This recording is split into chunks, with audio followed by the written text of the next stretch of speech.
வணக்கம் தோழர்களே. இன்றைக்கி காலையில் பார்த்தீங்கன்னா வாழை தோட்டத்தில் என்ன வேலை பார்த்துட்டு இருந்தேன் அப்படின்னா, உரம் வச்ச குழிகள் எல்லாத்தையும் மூடிட்டு இருந்தேன். அப்படியே ஒவ்வொரு குழிகளாக மூடி மூடி வரும்போது பார்த்திங்கன்னா, ஒரு வாழையோட அடிப்பகுதியில் வாழை பட்டத்துலையா பார்த்திங்க அப்படின்னா ஒரு செடி நின்றுச்சு. இது பாருங்கள், செடி எப்படி இருக்குன்னு பாருங்கள். முள் முள்ளாக இருக்கும், இலையிலையும் முள் இருக்கும். இது வந்து தூதுவாழை செடி பார்த்துங்க. இது மருத்துவ குணம் வாய்ந்தது. இந்த தூதுவாழை செடியை வந்து நம்ம இதில் வந்து காய்ச்சி சூப் மாதிரி எடுத்து குடித்தோம் அப்படின்னா சளி, இருமல், நெஞ்சு சளி இந்த மாதிரி இதெல்லாம் உடனே நீங்கிடும். நல்ல மருத்துவ குணம் வாய்ந்தது. இது ஒரு மூலிகை செடி தான்.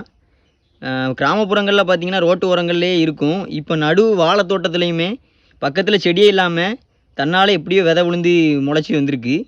வாழை தோட்டங்கள் இப்போ அதிகமாக தெரியுது. ஆனால் இப்போ நம்ம இதில் விட்டோம் அப்படின்னா நமக்கு நடந்து போகிறதுக்கெலாம் ரொம்ப சங்கடமாக இருக்கும். ஏன்னா இது வந்து பெருசாக வளர்ந்து இந்த வாழையில் பிடிச்சி கொடி மாதிரி படர்ந்து போகும். அப்போ இது மேலே இருக்கிற முள் வந்து கொக்கி மாதிரி இருக்கும். இந்த முள் வந்து நம்ம காலை இழுத்துச்சு அப்படின்னா பிளேடை வச்சு வெட்டின மாதிரி ஒரு தடம் விழுந்துடும். ரொம்ப கடுக்கவும் செய்யும். அதனால் இதை நம்ம வந்து நீக்கி ஆக வேண்டிய சூழ்நிலை தான். இதே மாதிரி தான் பல தாவரங்கள் வந்து மூலிகைகளும் நம்ம வாழைக்குள்ளே அதிகமாக இருக்குது. இதே மாதிரி விவசாய தகவல்களுக்கு நம்ம சேனலை ஃபாலோ பண்ணி வச்சுக்கோங்க.